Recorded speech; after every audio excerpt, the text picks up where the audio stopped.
Certainly good to see everyone this morning. As you turn to 1 Corinthians chapter 11, 1 Corinthians chapter 11, hopefully we'll get something out of the study this morning. If you were expecting Brent, who was announced as our speaker on Wednesday night, I apologize. You're stuck with me this morning. Come back at 6 o'clock, and I think Brent's going to speak for us. We've done a little bit of a swapping around, so you're stuck with me this morning.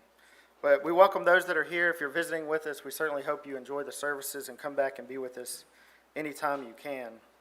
And so we're going to start with 1 Corinthians chapter 11. Importantly here, Paul is the speaker or the writer here to the Corinthians, and we're going to read a few verses starting in verse 22. 1 Corinthians 11 and 22. It says, "Are they Hebrews? So am I. Are they Israelites? So am I. Are they the seed of Abraham? So am I. Are they the ministers of Christ? I speak as a fool, I am more. In labors more abundant, in stripes above measure, in prisons more frequent, in deaths oft. Of the Jews 5 times received I 40 stripes, save one. Thrice was I beaten with rods, once was I stoned, thrice I suffered shipwreck. A day and a night I have been in the deep, in journeyings often, in perils of water, in perils of robbers, in perils of mine own countrymen, in perils by the heathen, in perils in the city, in perils in the wilderness, in perils in the sea, in perils among false brethren, in weariness and painfulness, in watchings often, in hunger and thirst, in fastings often, in cold and nakedness, beside those things that are without, that which cometh upon me daily, the care of all the churches." And we'll stop there, and we can see some of the things that Paul went through, some of the things that he dealt with as an apostle, as an early member there of the church, and we can see that it wasn't always easy, right? It wasn't always an easy thing to be a Christian, especially in those early days. And it's not always easy for us today to be a part of the church and to stand up for God and to be a part of that as well. Now we don't run into, luckily, some of the things that Paul dealt with, but we do have challenges in our life. This morning, I want to look at one of the things that he mentions here, and in verse 25, it says, thrice or 3 times he had suffered shipwreck. And so I want to look at one of those accounts that we have here of a time that he went through this. And so if you'll turn to Acts chapter 27. Acts chapter 27. And I'm going to be nice, and you're going to be able to follow along pretty easily if you want to follow along, because we're going to spend most of our time in Acts chapter 27 this morning. So in Acts chapter 27, just as background, as we get to this account, Paul is, of course, an apostle. He's traveling around. His mission is to spread the gospel.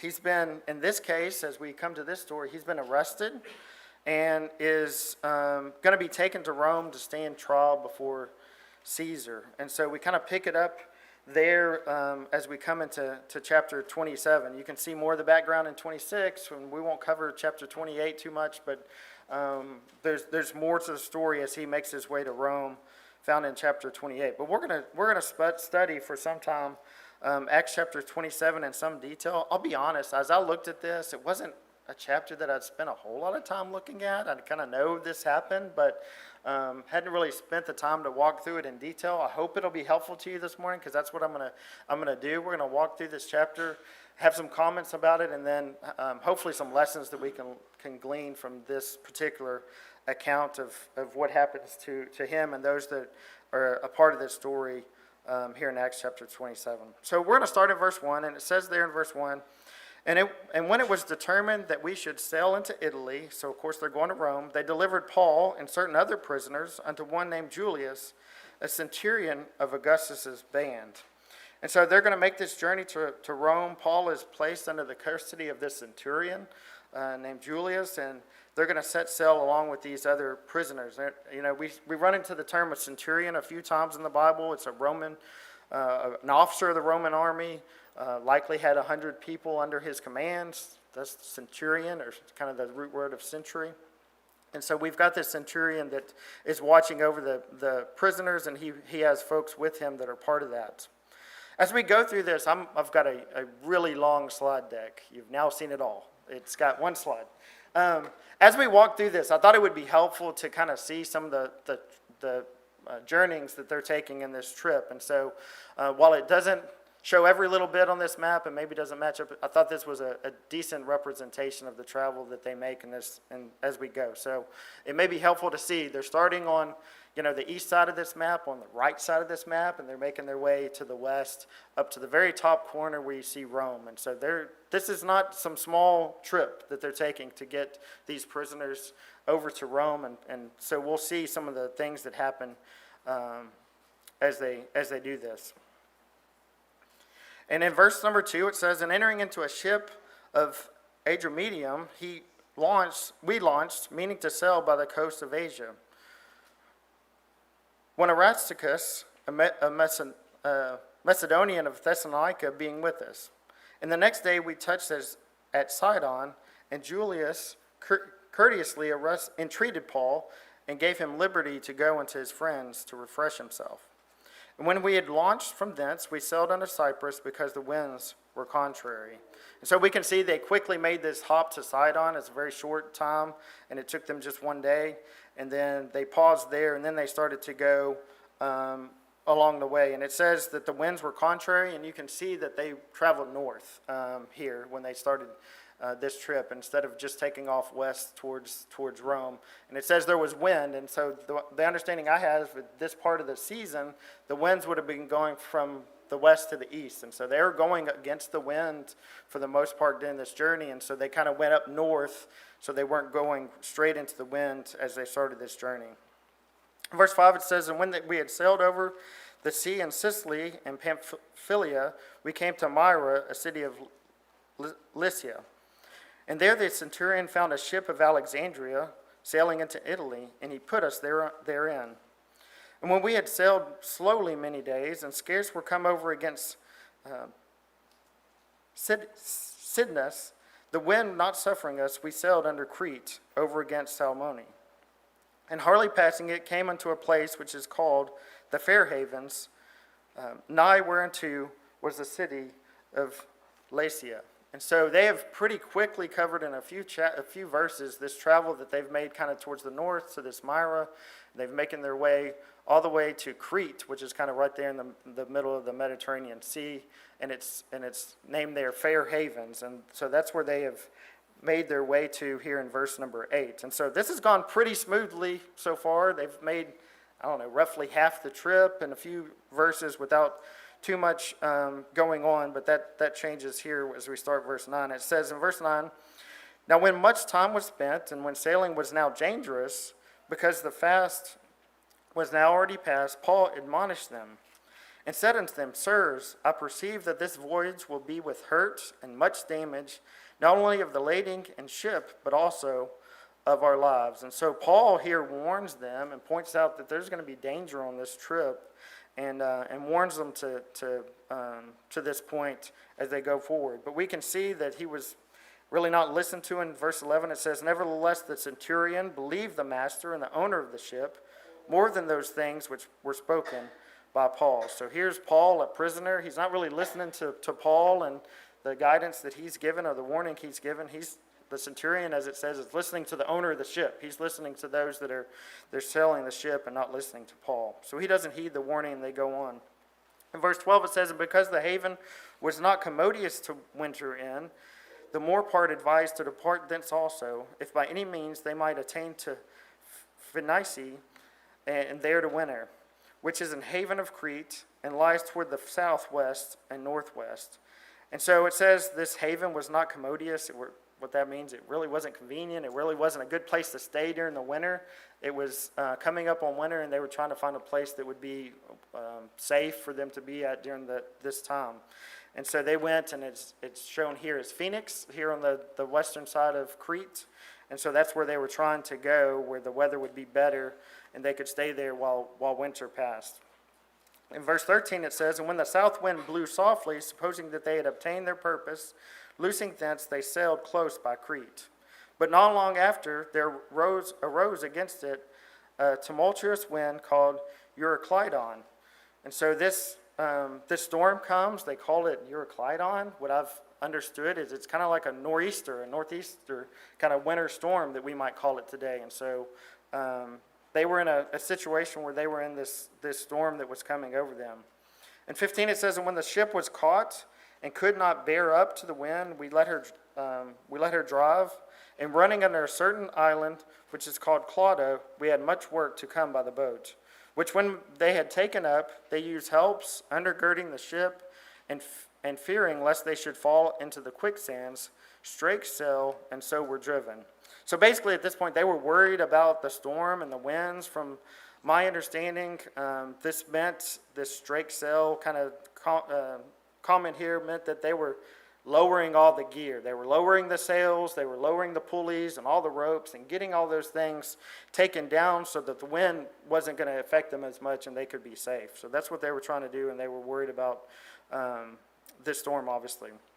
Verse 18, it says, and we, being exceedingly tossed with a tempest, the next day they lightened the ship. So it had gotten so bad that they lightened the ship. So they were taking things on the ship and throwing them overboard because they likely started to take on water, and they were trying to get rid of some of the cargo so that they could be lighter and less likely to take on more water and less chance to sink the ship. So they're throwing stuff overboard. So it's gotten pretty concerning.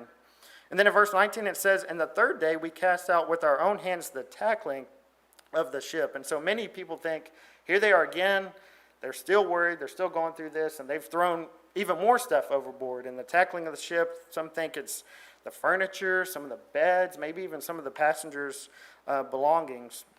And so again, they've gotten to the point where they're pretty desperate, pretty concerned, such that they're throwing things overboard in order to hopefully be safe.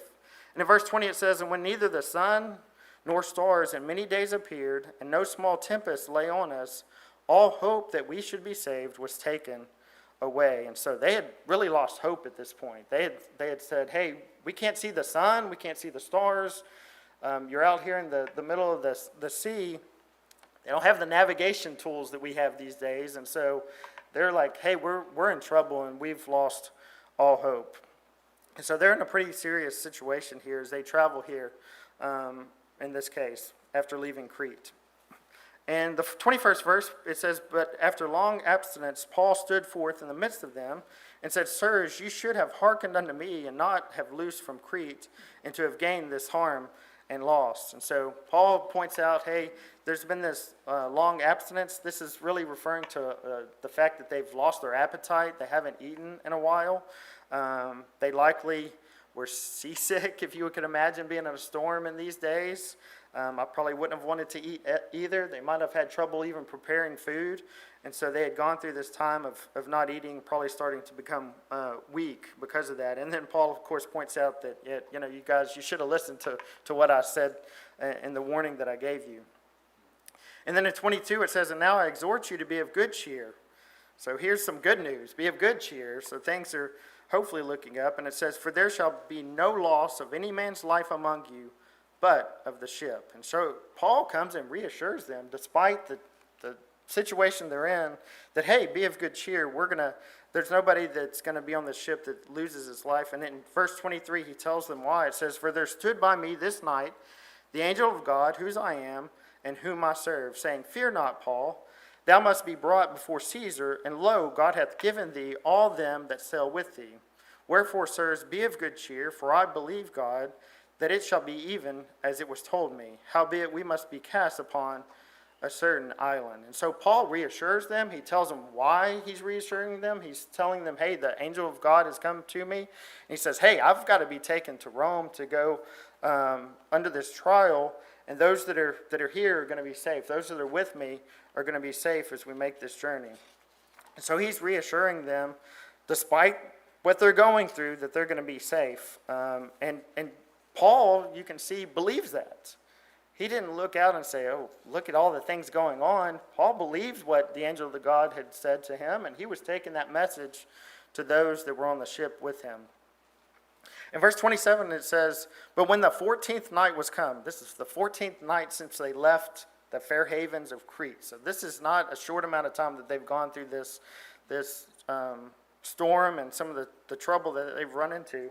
It says, but when the 14th night was come up, as we were driven up and down in Adria, about midnight the shipmen deemed that they drew near to some country. So 14 nights of being out in the middle of the sea, dealing with this storm. It talks about Adria here. Many think that it's referring to the Adriatic Sea, which is really east of Italy, but they're probably referring in this case the space, the sea between Italy, which is the kind of boot looking up in the top left that isn't really labeled, and Greece, which is kind of the middle right above Crete, where it looks like it's a hand pointing down. So they're kind of thinking they're in that space in between Italy and Greece, and they've gone through this for 14 days. And now they're hearing likely waves crashing into something, so they think they're getting close to land, but they don't know exactly where they are. They can't see because it's the middle of the night, and so you'll see how they react to that. You know, I've been on a cruise ship before. I don't know if you've been on a cruise ship out in the middle of the ocean in the dark, and you look out.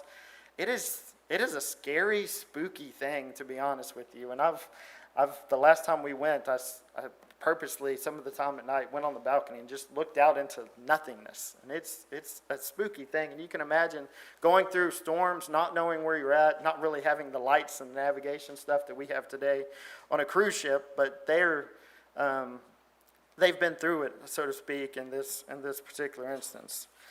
And so they're trying to understand where they're at. They're not sure where they're at. And in verse 28 it says, and sounded and found it 20 fathoms, and when they had gone a little further, they sounded again and found it 15 fathoms. So they're trying to figure out how close they were to the land. So they sounded something and likely using like their echo from it to understand how close they are to the land. And so they were getting closer to the land. And in verse 29 it says, then fearing lest we should have fallen upon rocks, they cast 4 anchors out of the stern and wished for the day. So they didn't want to get any closer. They didn't want to risk running into the rocks and running aground. And so they threw the anchor that night and wanted to wait until daylight. And as the shipmen were about to flee out of the ship, when they had let down the boat into the sea, under color as though they would have cast anchors out of the foreship. So the way I understand it is they're on this ship, but they've got a boat that they're letting down. I think of about a lifeboat, right, or something similar. I'm sure it wasn't like an orange lifeboat back in those days, but they're going to let down something into the sea and try to get to shore. At least some of them were trying to do that. But it says in verse 21, Paul said to the centurion and to the soldiers, except these abide in the ship, you cannot be saved. And so he warned them to say, hey, the folks that are going to be safe are those that are on the ship. This is what the angel of the Lord has said. And so in this case, he told them, you know, don't take this path, don't take this smaller boats and try to get away, but stay in the ship. That's where you'll be safe. And you can see the reaction in verse 32. It said, then the soldiers cut off the ropes of the boat and let her fall off. So it's interesting how they actually are listening to Paul at this point. They ignored him the first time around, but now they're saying, okay, we hear what you're saying, we're going to cut the ropes, and we're not going to do this.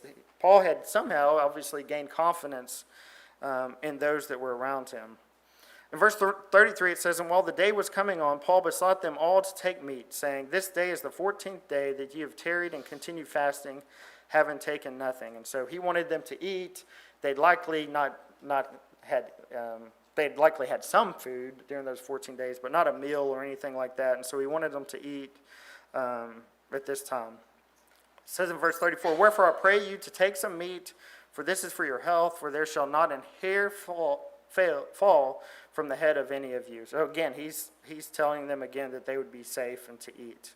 And when he had thus spoken, he took bread and gave thanks to God in presence of them all. And when he had broken it, he began to eat. Then were they all of good cheer, and they also took some meat. And we were in all in the ship 260 souls. And so he had taken the time amongst this struggle that they had to get them to eat and to thank God for it. He turned and gave thanks for that meal that they were going to have there. And he took time to make sure that he acknowledged God, despite the travels and the troubles that they had had.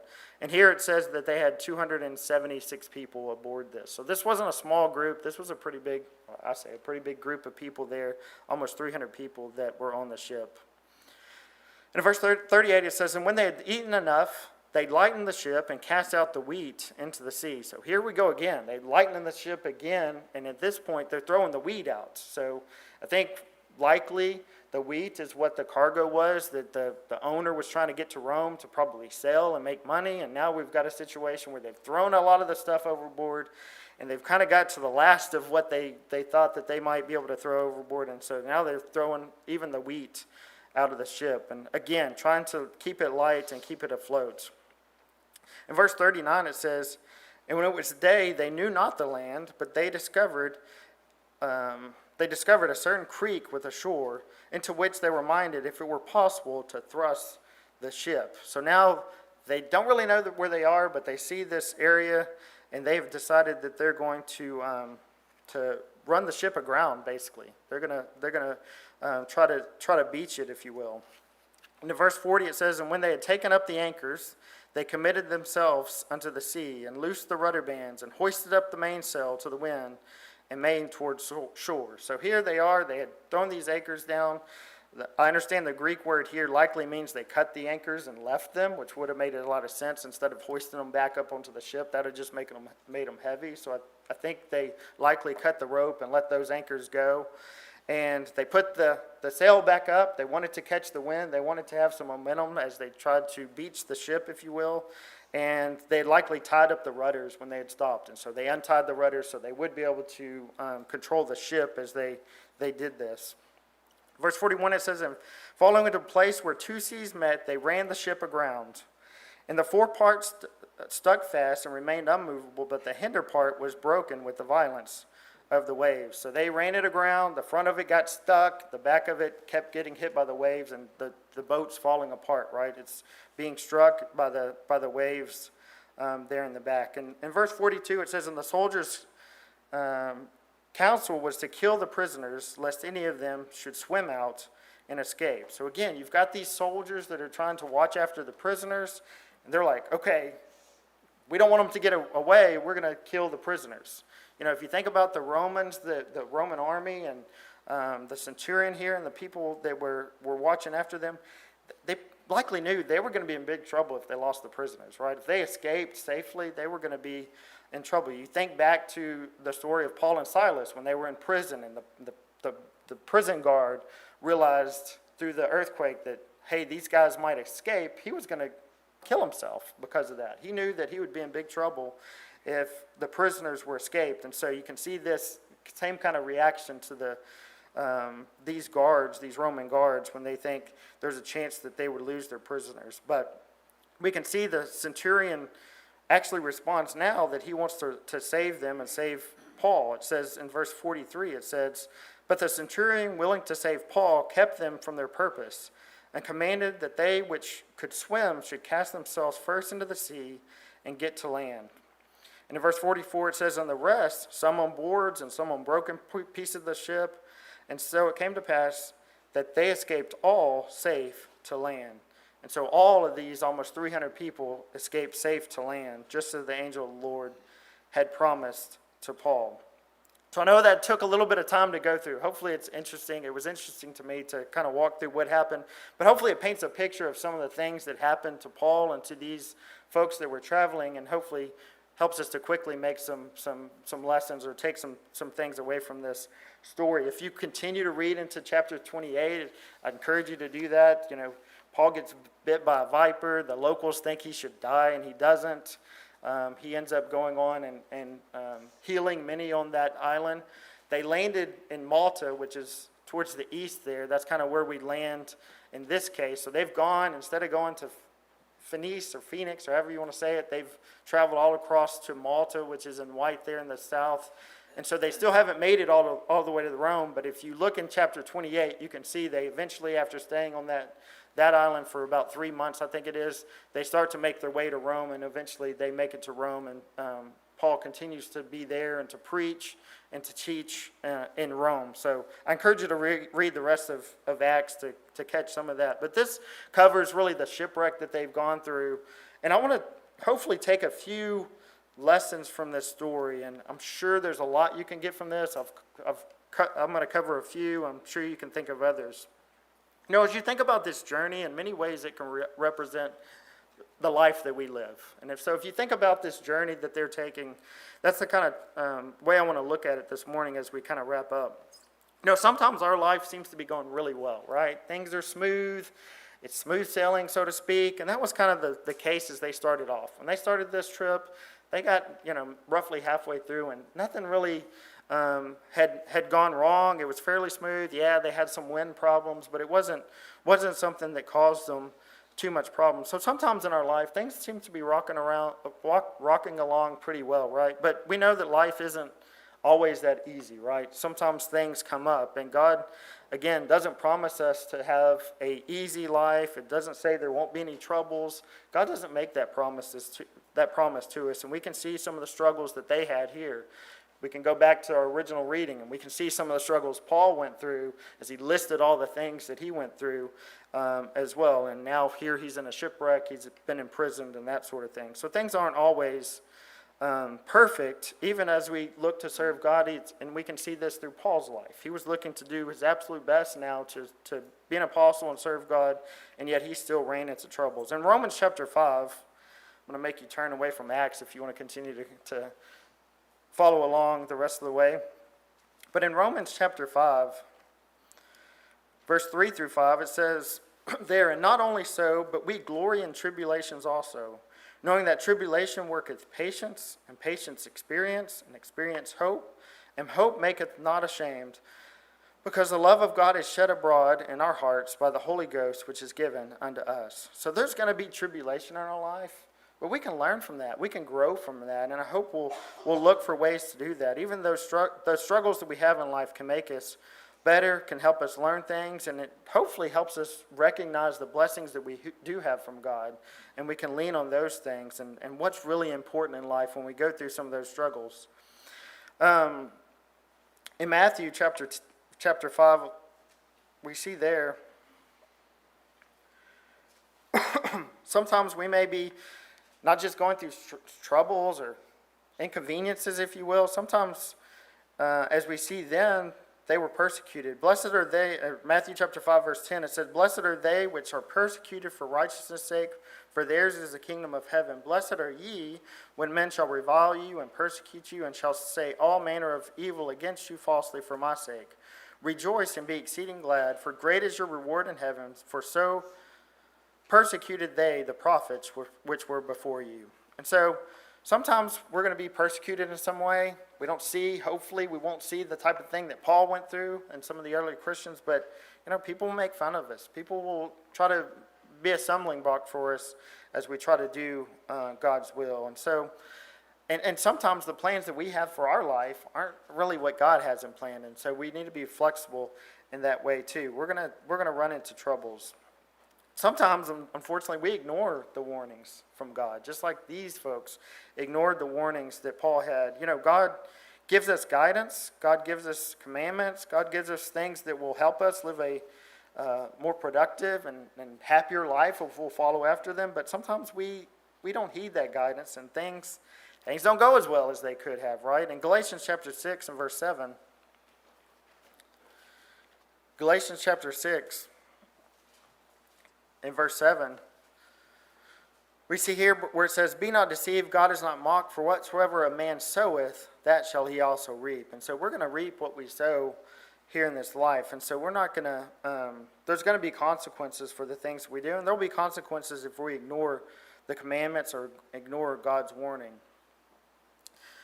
But we need to have faith in God during challenges. When we go through challenges in life, we need to continue to have faith in Him. Paul looked around and things looked pretty bleak during some of this time, right? And, we said they thought they were going to be lost. They'd gotten to the point where they were throwing things overboard. But Paul remembered and hearkened back to that promise of God and that angel of God and reminded them that, hey, no hair on our head is going to be harmed. He not only remembered God, but he remembered and believed wholeheartedly in that promise that he had been given, right? And so we need to continue to make sure that we do the same. Paul could have said, "Hey, God, wait a minute. You said we would be safe, but look at all this stuff that we're going through. This doesn't look safe to me," right? And he could have turned his back on God. He could have blamed God.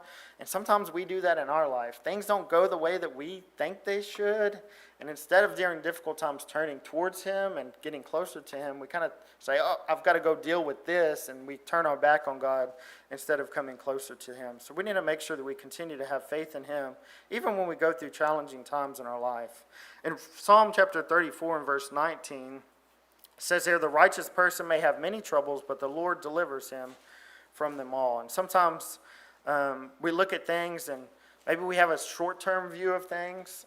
Maybe we think things should look rosy really quick, but sometimes we may need to look at kind of a longer-term view and an eternal view sometimes, and looking at the promises God has made. And God has given us promises that are beyond what we can imagine really in our life today, that he's going to wipe away all tears. He's going to take away death, and there'll be no death or sorrow or crying when you think about an eternity to come. In John chapter 14 and verse 2, it says, in my Father's house are many mansions. If it were not so, I would have told you, I go to prepare a place for you. So we need to continue to have faith that God's going to deliver on these promises. He's going to. He doesn't lie, right? And so when things get tough, instead of turning our back on him, we need to continue to have faith in these things that he's promised to us. We need to be willing to let go of things that are preventing us from serving God. You know, if you look at these sailors, they were on this ship, things weren't going well, and guess what? They were willing to let go of some of these belongings, some of the furniture. They started to throw away all of these things, because if they went down with the ship, what are they going to do with the wheat? What are they going to do with the furniture? And they really took this approach to, let me get rid of those things because I'd rather save the ship. In our lives, we need to be willing to do that and have the same urgency. Things that are preventing us from serving God, things that are weighing us down, we need to be willing and have the urgency that they had to get away from those things, put those things away from us, and serve God. In Hebrews chapter 12,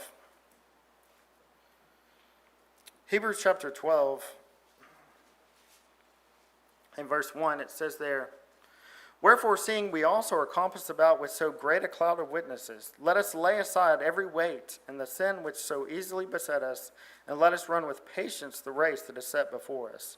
And so as it talks about our race in life, it says, lay these things aside, put away these weights that are holding us down, and the sin that's holding us down. We need to have the same urgency to put those things away from us as these sailors did as they threw things overboard. In Matthew chapter 16 and verse 24 through 26, Matthew chapter 16, verses 24 through 26, it says here, then said Jesus unto his disciples, if any man will come after me, let him deny himself and take up his cross and follow me. For whosoever will save his life shall lose it, and whosoever will lose his life for my sake shall find it. For what is a man profited, if he shall gain the whole world and lose his own soul? Or what shall a man give in exchange for his soul? And so we need to be willing to put off those things, especially the things of the world that really aren't going to benefit us in the long run. And we need to be willing to get rid of those things that are keeping us from focusing on those things that are above and those things that are eternal. I look at Paul and I look how he had influence, right? At the beginning, maybe not so much. They really didn't listen to him. They didn't listen to his warning.